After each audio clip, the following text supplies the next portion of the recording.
Okay. Alors, sachez, messieurs, dames, que vous êtes enregistrés ce matin. Nous faisons un test pour savoir si nous pouvons avoir du succès avec l'équipement de technologie pour ensuite remettre nos études sur le site web. Alors, c'est pour ça que nous faisons ceci. J'aimerais que vous puissiez prendre vos Bibles et tourner avec moi dans le livre de Juges, chapitre 19. On aurait dit que je viens tout juste de déchirer une page du Journal de Montréal ce matin, selon le texte que je suis sur le point de vous lire. Ici, le titre est « Viol et guerre fratricide ». Nous allons parler ce matin d'un chapitre difficile, mais quand même c'est un chapitre qui est très à jour. Alors, Juge, chapitre 19, et je lis le texte. À l'époque où il n'y avait pas de roi en Israël, un Lévite qui résidait à l'extrémité de la région montagneuse d'Éphraïm prit pour concubine une femme de Bethléem en Juda. Sa concubine lui fut infidèle et le quitta pour retourner chez son père à Bethléem en Judée, où elle resta durant 4 mois. Son mari se leva et alla la trouver pour parler à son cœur et la ramener. Il avait avec lui son serviteur et 2 ânes. Elle le fit entrer chez son père. Quand le père de la jeune femme le vit, il l'accueillit avec joie. Son beau-père, le père de la jeune femme, le retint 3 jours chez lui. Ils mangèrent et burent, et ils passèrent là la nuit. Le 4e jour, ils se levèrent de bon matin. Le Lévite se préparait à partir, mais le père de la jeune femme dit à son gendre, « Mange un morceau de pain pour prendre des forces. Vous partirez ensuite. » Ils s'assirent donc et ils mangèrent et burent tous deux ensemble. Puis le père de la jeune femme dit au mari, « Décide-toi donc à passer la nuit ici et que ton cœur se réjouisse. » Le mari se préparait à partir, mais sur l'instance de son beau-père, il passa encore la nuit là. Le 5e jour, il se leva de bon matin pour partir. Alors le père de la jeune femme dit, « Prends donc des forces et restez jusqu'au soir. » Et ils mangèrent tous les deux. Le mari se préparait à partir avec sa concubine et son serviteur, mais son beau-père, le père de la jeune femme, lui dit, « Voici que le jour baisse, il se fait tard, passez donc la nuit ici. C'est déjà le soir. Passe la nuit ici et que ton cœur se réjouisse. Demain, vous vous lèverez de bon matin pour vous mettre en route, et tu retourneras dans ta tente. » Le mari ne voulut pas passer la nuit là. Il se leva donc et partit. Il arriva jusque devant Jébu, c'est-à-dire Jérusalem, avec les 2 ânes munis de leur selle et avec sa concubine. Le jour avait beaucoup baissé lorsqu'ils furent près de Jébu. Le serviteur dit alors à son maître, « Allons, dirigeons-nous vers cette ville des Jébusiens pour y passer la nuit. » Son maître lui répondit, « Nous n'entrerons pas dans une ville d'étrangers où il n'y a pas d'Israélites. Nous irons jusqu'à Gibea. » Il dit encore à son serviteur, « Allons, approchons-nous de Gibea ou Rama et passons la nuit dans l'une de ces localités. » Ils continuèrent à marcher et le soleil se couchait quand ils furent près de Gibea, ville de la tribu de Benjamin. Ils prirent cette direction pour aller passer la nuit à Gibea. Le Lévite entra et s'arrêta sur la place de la ville, et il n'y eut personne qui l'accueillit chez lui pour la nuit. Toutefois, un vieil homme revint le soir de son travail au champ. Cet homme était originaire de la région montagneuse d'Éphraïm et s'était installé à Gibea alors que les habitants de l'endroit étaient benjamites. Levant les yeux, le vieil homme vit le voyageur sur place de la ville et lui dit, « Où vas-tu et d'où viens-tu? » Le Lévite lui répondit, « Nous allons de Bethléem en Judée jusqu'à l'extrémité de la région montagneuse d'Éphraïm, d'où je viens. J'étais allé à Bethléem en Juda et je me rends à la maison de l'Éternel, mais il n'y a personne qui m'accueille chez lui. Nous avons cependant de la paille et du fourrage pour nos ânes. Nous avons aussi du pain et du vin pour moi, pour ta servante et pour le garçon qui accompagne tes serviteurs. Nous ne manquons de rien. » Le vieil homme dit, « Que la paix soit avec toi. Je me charge de tous tes besoins. Tu ne passeras pas la nuit sur la place. » Il les fit entrer dans la maison et donna du fourrage aux ânes. Les voyageurs se lavèrent les pieds, puis ils mangèrent et burent.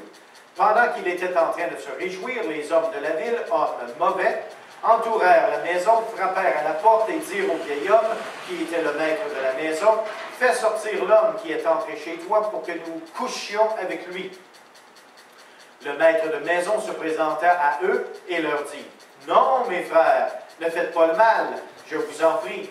Puisque cet homme est entré chez moi, ne commettez pas cet acte odieux. Écoutez, j'ai une fille vierge, et cet homme a une concubine. Je vous les amènerai dehors, vous les déshonorerez, vous leur ferez ce qu'il vous plaira. Mais ne commettez pas sur cet homme un acte aussi odieux. » Cet homme ne voulut pas l'écouter, alors le Lévite prit sa concubine et la leur ramena dehors. Ils eurent des relations avec elle, et la violèrent toute la nuit jusqu'au matin. Puis, au lever de l'aurore, ils la renvoyèrent. Au petit matin, cette femme alla s'écrouler à l'entrée de la maison de l'homme qui hébergeait son mari, et elle resta là jusqu'à ce qu'il fasse jour. Le matin, son mari se leva, ouvrit la porte de la maison et sortit pour continuer son chemin. Mais voici que la femme, sa concubine, était étendue à l'entrée de la maison, l'aimait sur le seuil, et lui dit, « Lève-toi, allons-nous-en. » Elle ne répondit pas. Alors son mari l'a mis sur son âne et partit pour retourner chez lui. Arrivé chez lui, il prit un couteau, s'empara de sa concubine et la coupa membre par membre en 12 morceaux qu'il envoya dans tout le territoire d'Israël. Tous ceux qui virent cela dirent, « Jamais rien de pareil n'est arrivé et ne s'est vu depuis que les Israélites sont sortis d'Égypte jusqu'à aujourd'hui. Prenez la chose à cœur, tenez conseil et donnez votre réponse. » Wow! Nous avons une majorité de femmes dans le contexte de notre réunion aujourd'hui. Et j'ai remarqué certaines expressions sur vos visages, mesdames. Lequel d'entre vous aurait apprécié un tel mari? Pas moi. Certainement pas. Mais qu'est-ce qui est encore plus frappant dans notre étude de ce matin, c'est que cet homme est supposément un homme de Dieu. Mais les autres qui l'ont violé toute la nuit n'étaient pas meilleurs. Là. Absolument. Alors, on va démêler tout ça aujourd'hui, ce matin. Et souvenez-vous qu'on parle d'un Lévite, mais c'est un Lévite qui n'est pas la même personne que le Lévite du chapitre 18 du chapitre précédent. Lui qui était un Lévite du chapitre précédent, c'était le petit-fils de Moïse. Maintenant, c'est un autre Lévite, et celui-ci avait des problèmes. Eh bien, on va regarder à la condition religieuse d'Israël ce matin. Il était rendu où dans la vie? Vous vous rappelez, vous vous souvenez du diagramme. Le diagramme qui démontre que le péché est commis et Dieu est obligé de le punir. Et parce que le peuple est en train de souffrir, le peuple se repent et Dieu les sort de leur misère. Maintenant, voyez jusqu'où nous sommes rendus dans le livre des Juges. Là où un homme, au lieu de se marier, prend une concubine, prend sa concubine qui a commis une infidélité, la coupe en 12 morceaux et envoie les morceaux aux 12 tribus d'Israël. Nous sommes rendus dans le bas du baril de toute moralité. Alors, la vie personnelle d'un supposé homme de Dieu, elle est décrite pour nous ici au premier verset du chapitre 19. Et ici, nous avons lu qu'il n'y avait pas de roi en Israël. Nous avons fait preuve la semaine dernière que lorsque cette expression apparaît, c'est pour dire qu'il n'y avait pas d'autorité sociale dans le pays. Vous savez, aujourd'hui, on a plusieurs formes d'autorité. On a, par exemple, les autorités communistes dans certains pays. On a les autorités socialistes dans d'autres pays. On a les autorités des dictateurs dans d'autres pays. On a des autorités royales dans d'autres pays. On a de la démocratie dans d'autres pays. Lequel système qui est le meilleur? C'est vraiment difficile à dire parce qu'on pourrait choisir la démocratie. Mais le vrai et le meilleur de tous les systèmes, c'est la théocratie, là où Dieu règne. Alors, une chose est certaine ici, C'est toujours un problème lorsqu'il n'y a pas de roi en Israël, lorsqu'il n'y a pas d'autorité parmi le peuple. Alors, un Lévite qui était supposé être dédié au service de Dieu, ce n'est pas parce que quelqu'un est au service de Dieu que sa vie est nécessairement en ordre. Savez-vous ça? Si vous voulez vraiment appartenir dans un contexte d'Église, assurez-vous que l'homme de Dieu qui vous dirige, sa vie, est raisonnablement en ordre. Parce que c'est ce qu'on va voir ce matin. Un Lévite qui était supposé être dédié au service de Dieu, mais ce Lévite séjournait dans le pays d'Éphraïm. Il se promenait.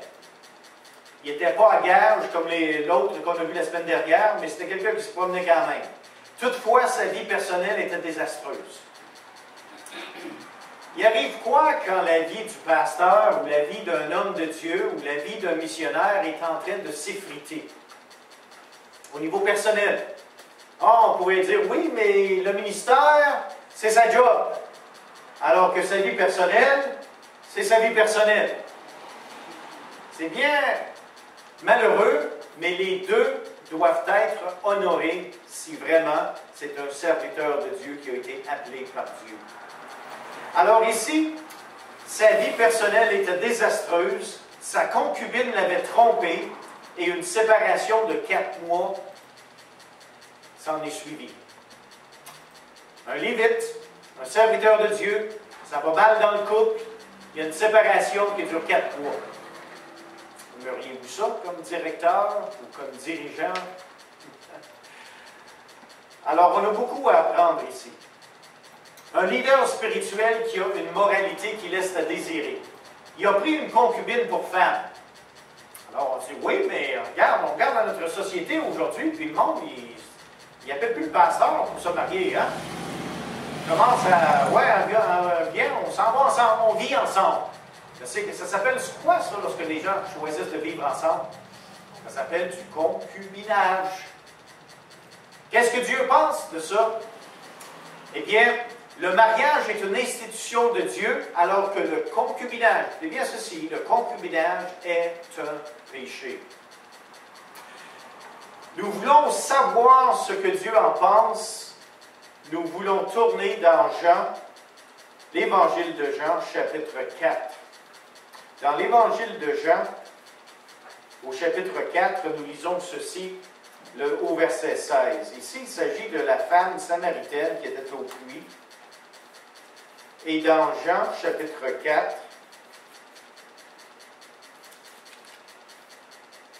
et le verset 16. Je vous inviterai à tourner avec moi dans ce passage, s'il vous plaît.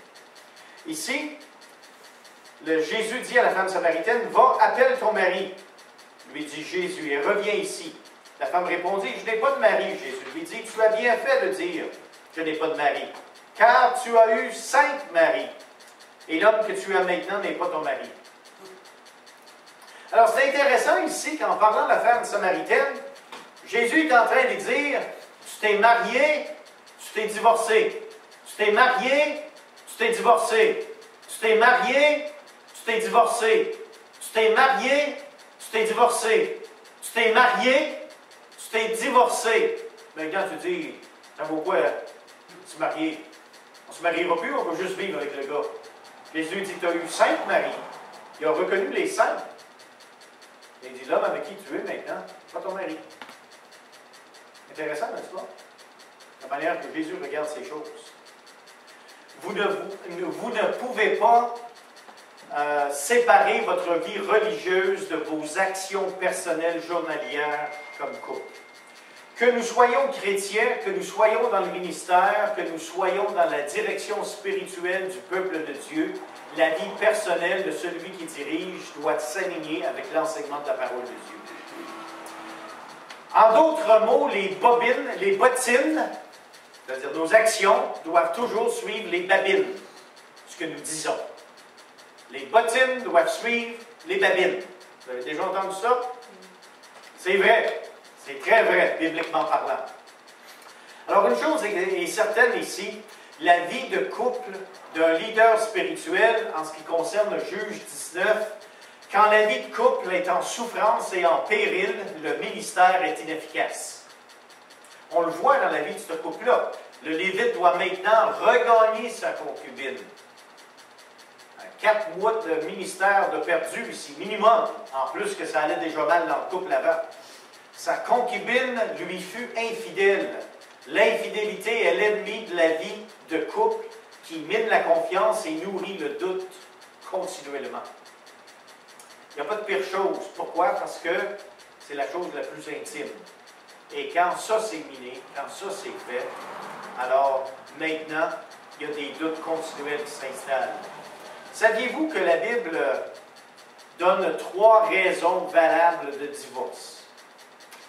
C'est vrai, ils sont énumérés pour vous, on ne prendra pas le temps d'aller voir les versets bibliques, mais ils sont tous là. Le premier, c'est l'adultère. Celui-là, on le connaît quand même assez bien. Mais il y en a un deuxième dont Jésus parle dans Matthieu chapitre 19, verset 7. Il s'agit de la dureté du cœur de l'homme. Les êtres humains sont énormément cruels les uns envers l'autre. Et malheureusement, Moïse a dû permettre une lettre de divorce à cause de la dureté du cœur de l'homme. Pourquoi? Parce que sinon, les couples s'entretuaient. Et encore aujourd'hui, les couples continuent de s'entretuer au lieu de se divorcer. C'est pas beau le divorce, mais c'est une permission qui a été accordée de Dieu dans des circonstances telles l'adultère, la dureté du cœur ou encore, une troisième raison, l'incrédulité. C'est-à-dire lorsque quelqu'un est marié à un non-croyant et que le non-croyant ne veut rien savoir de la vie chrétienne et qu'il veut s'en aller, la Bible dit « laissez-le partir ». Dans cette situation-là, le divorce est permis. Alors, 3 raisons bibliques.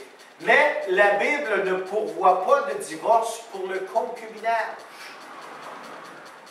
Le concubinage, dans le fond, n'est nulle autre chose qu'une relation physique telle que les animaux peuvent avoir, tout simplement. Le divorce était une protection contre l'érosion de la confiance, c'est-à-dire l'adultère. C'était une protection contre la cruauté mutuelle, la dureté du cœur de l'homme, et c'était une protection contre la foi en Dieu, c'est-à-dire ceux ou celui ou celle qui refuse de croire. Maintenant, laisse-les partir. Pourquoi? Parce que Dieu nous appelle à vivre en paix. Et ça, c'est un passage qui est utilisé dans 1 Corinthiens chapitre 7. La raison pour laquelle Paul dit ceci, c'est parce que Dieu nous appelle à vivre en paix.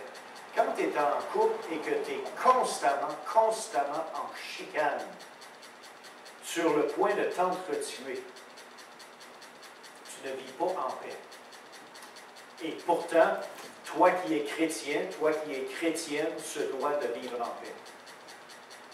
Alors, il nous faut évaluer le contexte de Juge chapitre 19 dans l'ensemble du contexte biblique. Ici, sa concubine le laissa pendant 4 mois. C'est intéressant ici parce que... Oups, j'étais un petit peu trop loin, je reviens en arrière.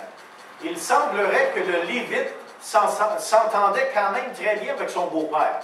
Hein? Ça avait l'air pas pire, il arrive là-bas, beau-père l'invite, il rentre, passe la journée, passe la deuxième journée, jusqu'à 5 jours, après ça reste encore. Ça semblerait pas pire. On prend pour acquis que la belle-mère n'était pas très loin, puis que ça allait raisonnablement bien avec la belle-mère. Ça, c'est déjà juste le début de la bataille de gagner. Quand ça va bien avec le beau-père ou la belle-mère.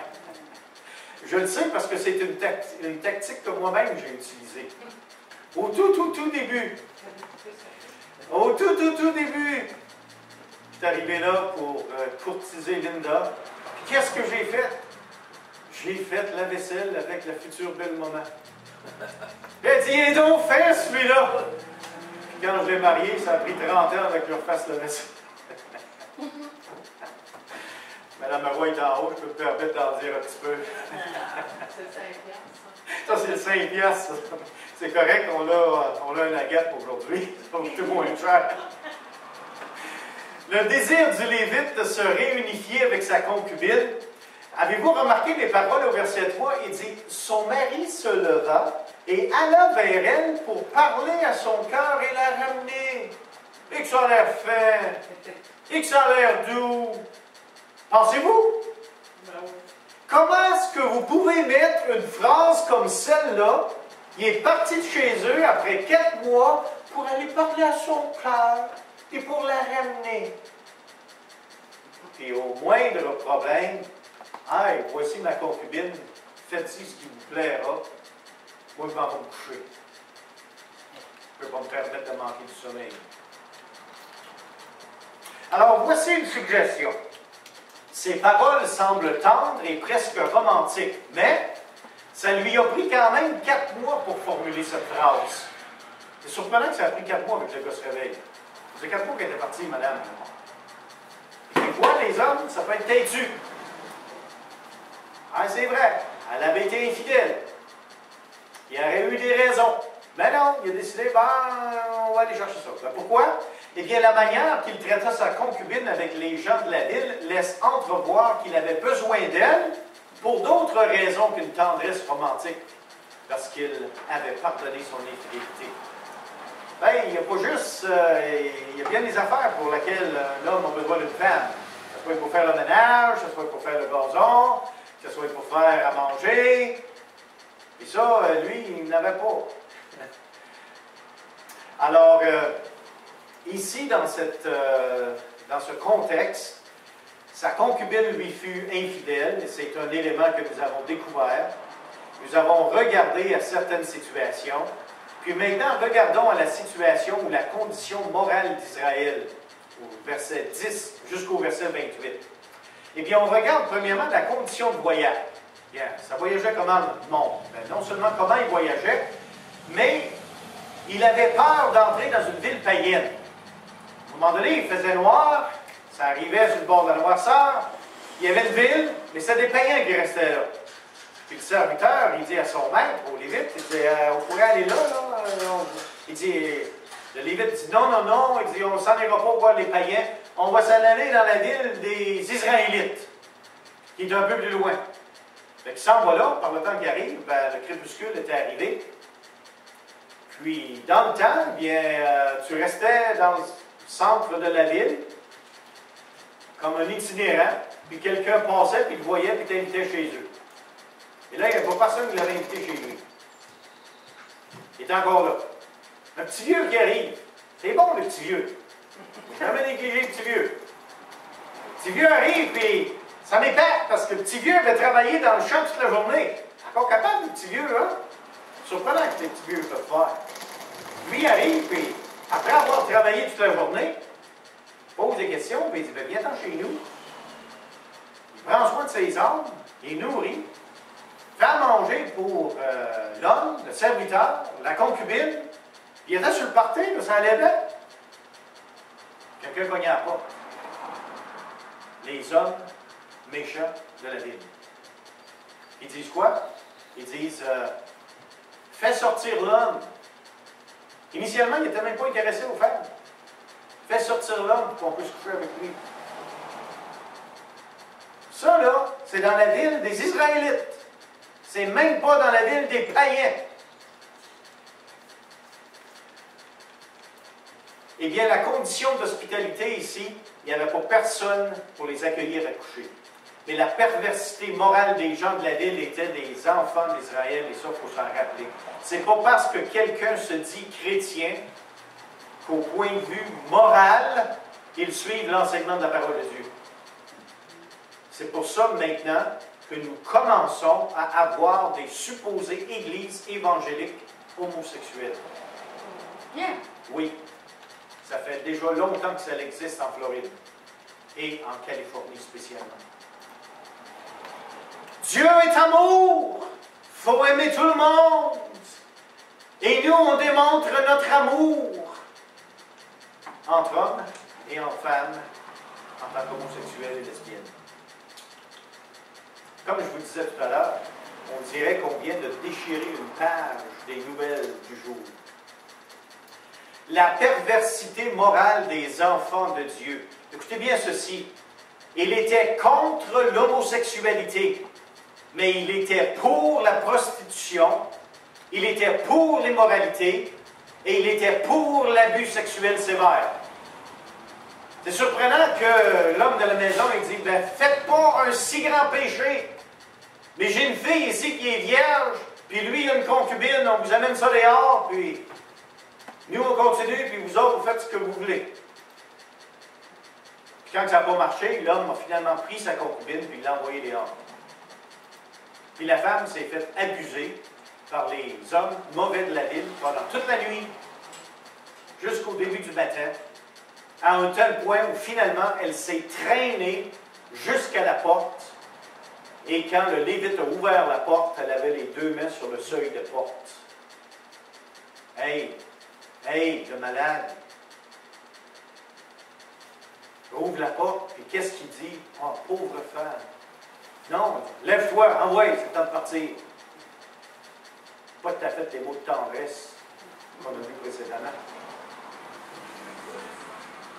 Vous voyez ici, cette philosophie religieuse persiste toujours, même aujourd'hui. Parce que le système religieux que nous connaissons tous nous a enseigné la différence entre les péchés mortels et les péchés véniels, n'est-ce pas? Il y a des gros péchés, puis il y a des petits péchés. L'homosexualité, c'est un gros péché. Mais l'adultère, le viol, l'abus sexuel, pas trop grave, rendu que ce pas des enfants. C'est là qu'on est rendu dans l'histoire du peuple d'Israël. Pourtant, ici, c'est malheureux qu'on dirait que même les choses comme le viol étaient rendues choses aussi courantes que de se moucher le nez. Pas personne ne dit « Oh non, c'est grave, il ne faut pas que ça arrive. » C'est normal, pas grave, ça fait partie des désirs charnels de l'être humain. On va passer ces désirs, on va faire du fun, après ça on garde ça là comme un morceau de poubelle, puis on continue à vivre. Vous savez, mes amis, ça fait pas si longtemps que ça que l'homosexualité faisait partie de la criminologie, et ça fait encore partie de la criminauté, je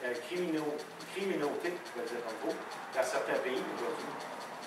Aujourd'hui, on a des parades pour célébrer. Puis nous, en tant que croyants, des fois, on devient accoutumés. Puis on dit, ben, pas d'accord, mais regarde, ça se passe. Laisse faire, on ne dit pas grand-chose. Et quand on aurait l'occasion de dire grand-chose, ben, on l'a fait. Notre société est contre le viol, mais elle est pour la liberté sexuelle, à un tel point qu'une jeune fille de 14 ans peut avoir une pilule d'avortement à l'école sans le consentement parental. Non, le viol, oh, c'est grave! Une jeune fille de 14 ans peut se faire avorter avec la pilule du lendemain. L'attitude sexuelle des païens anciens avait corrompu les Israélites, tout comme Hollywood cherche à corrompre nos valeurs bibliques. Oui, en effet, voler 5 sous à un riche, aux yeux de Dieu, c'est aussi pire que de dévaliser une banque. Et ça, c'est le principe divin. Nous sommes contre le vol à l'étalage, mais par contre, nous avons des choses à la maison que nous avons prises de notre employeur sans sa permission. Nous sommes contre le meurtre, mais nous haïssons toujours un certain individu pour le mal qu'il nous a fait. Nous sommes contre le meurtre, mais nous sommes pour l'avortement et pour l'aide à mourir. Il y en a un nouveau qui vient d'arriver, ça là. C'est légal maintenant.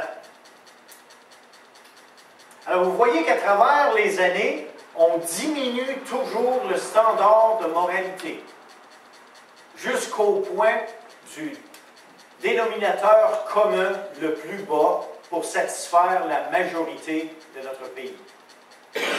Certains hommes sont contre l'abus sexuel d'un enfant, mais ils tolèrent et même aiment la pornographie. Nous sommes contre l'adultère, mais nous convoitons le conjoint ou la conjointe de notre prochain avec qui nous nous permettons d'avoir des pensées impures. Quel est le prix que nous devons payer ce matin pour avoir une conscience pure? Je me rappelle d'une petite illustration. Mon père est devenu croyant. Il avait environ 43 ans.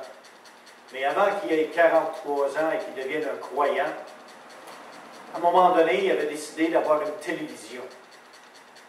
Et la télévision, anciennement, fonctionnait avec les antennes. Vous vous rappelez de ça? Mais nous, on n'avait pas de poteau d'antenne. Mais juste l'autre bord du chemin, il y avait un terrain vacant qui appartenait à quelqu'un au village. Fait que mon père me dit à moi, il dit, va chercher une petite érable à peu près de 4 pouces pour le poteau, pour l'antenne de télévision. Ça devrait avoir 25-30 pieds. Je vais chercher ça.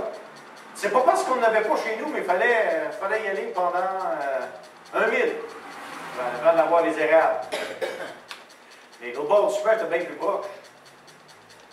On met l'antenne là. Vous savez, anciennement, là, quand on avait à peu près 1 canal et demi à la télévision, là, en noir et blanc, il fallait sortir l'hiver dehors, puis aller faire ça avec le poteau, réaligner l'antenne en la vibrant un petit peu, puis là, ça pognait un petit peu plus, puis là, on retournait regarder le hockey ou quelque chose d'autre en dedans. C'était à peu près le setup. À un moment donné, mon père est devenu chrétien, puis il dit, ouais, il dit, j'ai volé un érable à quelqu'un. Un érable de 4 pouces. Il est là. Fait que finalement, il appelle le gars, il voulait le voir. Il dit, regarde, il est devenu chrétien. Il dit, avant que je devienne chrétien, je t'ai volé un érable. Un petit érable de 4 pouces. Il dit, il voulait te la payer. Je regarde, il dit, je t'achèterais pas pour 5 piastres, là. Fait que mon père s'en va dans son portefeuille, sort 5 piastres, il donne 5 piastres au voisin. Il avait racheté sa conscience. Hey, si ça coûterait juste 5 piastres pour racheter notre conscience, des fois, c'est pas cher. Tu ne peux pas aller à Walmart aujourd'hui pour avoir des consciences à bon marché. Ça ne se vend pas. Même en spécial.